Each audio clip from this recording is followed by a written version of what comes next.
করছে কেন? হ্যাঁ, ভূতের বই দেখার সময় মনে ছিল না? মনে মনে রাম রাম জপ কর, দেখবি ভয় করবে না।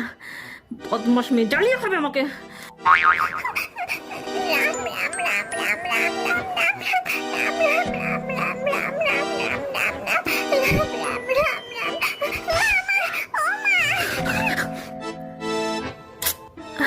আবার কি হলো শুনি?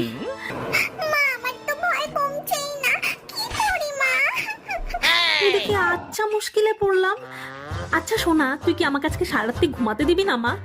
এইদিকে আয়, আমার কাছে আয়, দেখবি ঘুম চলে আসবে। আয়। আরে আমি তো আছি, কিসের ভয়? আর ভূত বলতে কিচ্ছু হয় না। টিভিতে ওইগুলো ভূতের মতন করে সেজে অভিনয় করে, ওইগুলো কিচ্ছু না। ওরা তো আসলে মানুষ রে।